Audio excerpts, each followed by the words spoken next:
Hello, I will talk about the 2023 Israeli judicial reform. The 2023 Israeli judicial reform is a proposed series of changes to the judicial system and the balance of powers in Israel put forward by the current Israeli government and spearheaded by Deputy Prime Minister and Minister of Justice Yariv Levin and the Chair of Knesset's Constitution, Law and Justice Committee, Simcha Rotman. It seeks to curb the judiciary's influence over lawmaking and public policy by limiting the Supreme Court's power to exercise judicial review, granting the government control over judicial appointments and limiting the authority of its legal advisors. If adopted, the reform would grant the Knesset the power to override Supreme Court rulings that deem legislation passed by the Knesset as unconstitutional by reintroducing the legislation and approving it with a majority of Knesset members.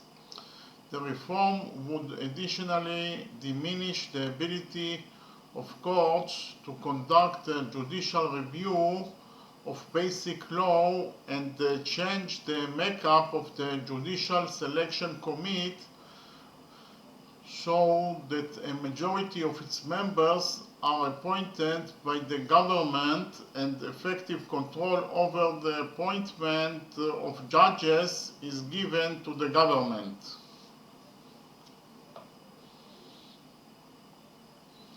Levin and the ruling government coalition have stated that the above is the first step in their judicial reform and that additional steps are planned, including changing the appointment process of legal advisors to government ministries, such that they are appointed and dismissed by the ministers, making their legal advice a recommendation rather than binding on the ministers, and making them subordinate directly to the ministers rather than to the Justice Ministry's professional oversight. Prime Minister Benjamin Netanyahu was forbidden from taking part in the debate over his government's judicial reform by Attorney General's order due to a conflict of interest stemming from his ongoing trial. Netanyahu maintains that it is necessary to strike a balance between democratically elected legislators and an activist judiciary that selects its own members and wields undue influence over public policy. The proposed reform has sparked significant backlash both inside and outside of Israel.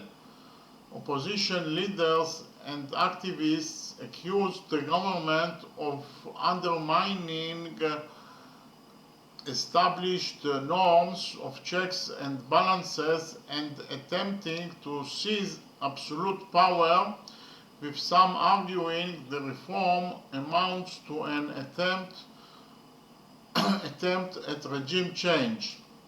The President of Israel, Isaac Herzog, has called for the reforms to be altered to allow for a wider consultative process, and the President of the Supreme Court of Israel and Israel's Attorney General have attested to the reform's illegalities. Protests against the reform erupted in Israel shortly after its introduction, as did significant concern among some in the international community. On 12th of February 2023, Herzog called on the government to cease pushing forward the legislation and to engage in dialogue and coordinated reform with the opposition in an attempt to achieve consensus. The government rejected this proposal, and bills advancing the reforms were passed for the first reading the next day on 13th of February 2023. Simultaneously with the reforms curbing the powers of the civil judiciary, the government is progressing reforms to widen the authority of the rabbinical court, allowing them to act as arbitrators in civil matters using religious law if both parties consent. Now I will talk about the main points of the program. After being sworn in as Minister of Justice in the 37th government of Israel, Levin presented his plan for changes to the judicial system in the first and only stage presented.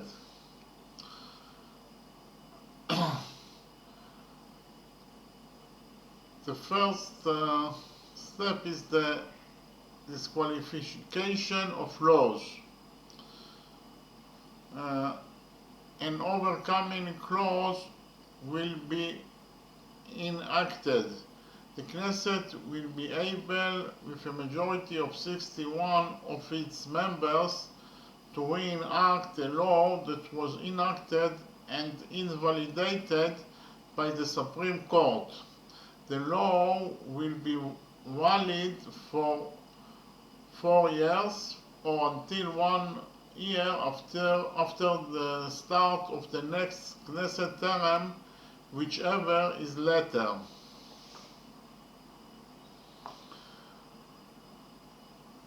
The second amendment is the Knesset will be able to reenact a law that was enacted in a previous Knesset, even if it was unanimously invalidated by the Supreme Court. The third amendment is the court will not be able to discuss fundamental laws.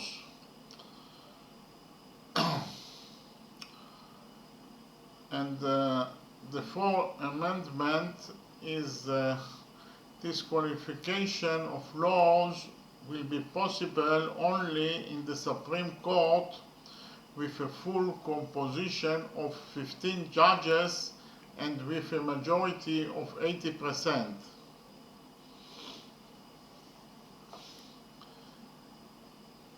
And the fifth amendment is limiting the duration of the discussion on the disqualification of the law. Okay, now we'll talk about the appointment of judges. The amendment about the appointment of judges. Expansion of the committee for the selection of judges from 9 members to 11, including 7 appointed by the coalition, 1 from the opposition, and 3 judges. The 2 of the judges will be appointed by the President of the Supreme Court, subject to the right of veto to the of the Minister of Justice.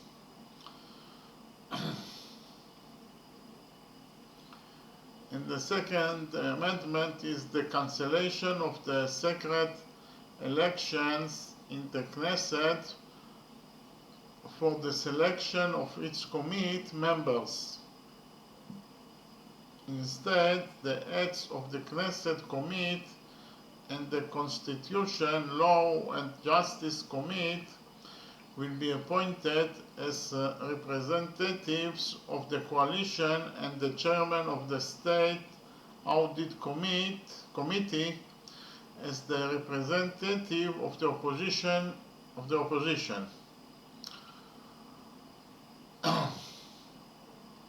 Changing the majority required for the appointment of Supreme Court judges to a simple majority instead of the seven of the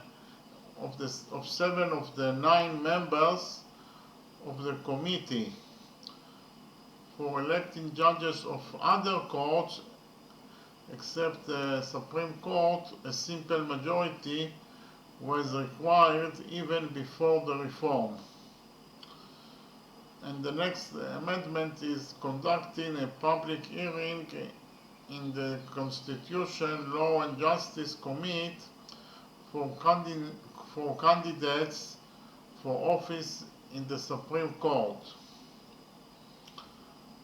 And another amendment is abolition of the seniority system. The President of the Supreme Court will not be the oldest judge in the Supreme Court, but will be chosen by the Committee of the Selection of Judges, and may even be a person who has never served as a judge in the Supreme Court. And the next amendment is allocation of the term of office of the President of the Supreme Court and his deputy for 6 to 7 years, and at the end of which they will return to serve as full judges of the Supreme Court. The next amendment is the cancellation of the reasonable cause. So, actually, the meaning of this is that you will no more can cancel law according to the cancellation of reasonable cause reason. Okay? And also cancellation of the use of the reason of reasonableness for disqualification of instructions received in accordance with the law and the rules of the administrator.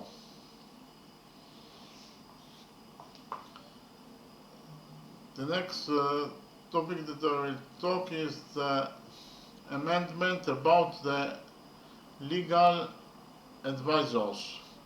The appointment of the Attorney General and the advisors in the ministries by the government and ministers defending their opinion is not binding on the government and giving the government the option of independent legal representation in court.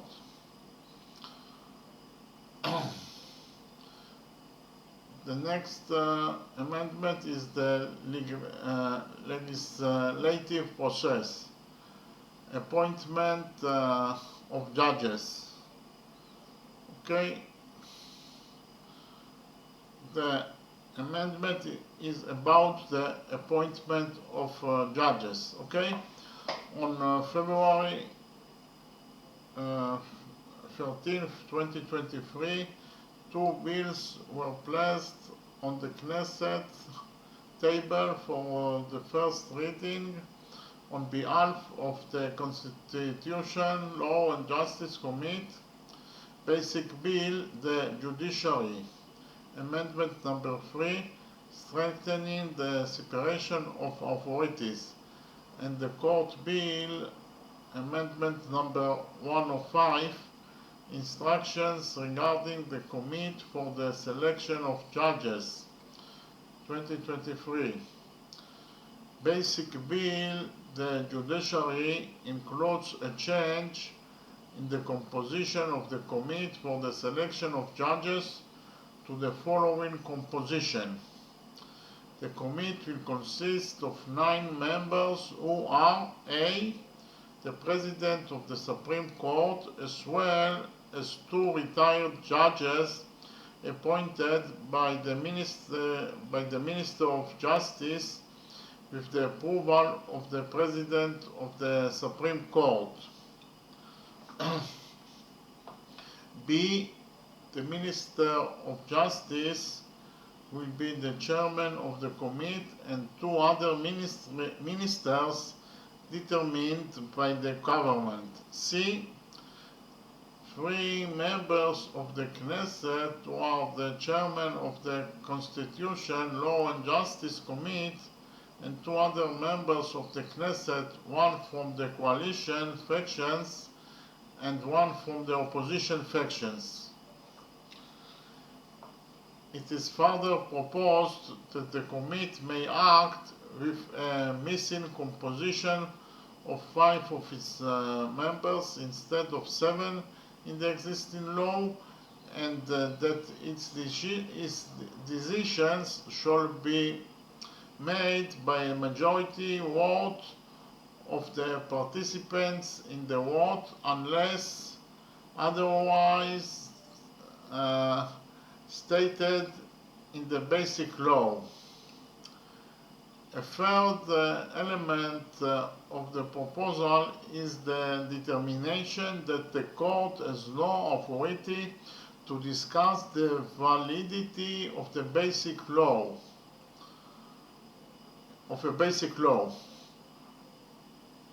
So they can no more discuss about abolition of a basic law that the government has created.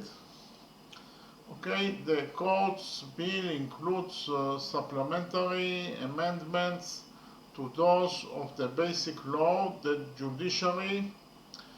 It specifies how the members of the committee for the selection of judges will be selected, and in addition states that the candidates for the judging in the Supreme Court will be presented for public comments and will appear before the Committee on the Constitution, Law and Justice, before the Committee for the Selection of the Judges will discuss their case. The proposals were approved in the first reading on February 20th, 2023. Now I will talk about the disqualification of laws. On March 14th, the Knesset approved in its first reading the basic bill, the Judiciary, Amendment number 3, Judicial Review regarding the validity of a law. According to the proposal, disqualification of laws will be possible only in the Supreme Court with a full composition of 15 judges and with a majority of 80%. The disqualification will only be possible if the court has determined that one of the following occurred. A. The law clearly contradicts a provision in the basic law for which the majority required to change it, or the conditions for the violating it are fixed in the basic law. B. The law was not accepted in the Knesset by the majority of or the number of readings necessary for its acceptance. According to a basic law, a law of the Knesset's regulations, the Supreme Court will not discuss the disqualification of a law that includes overcoming instruction, meaning it will explicitly state that it is valid despite what is stated in basic laws. Okay, thank you very much.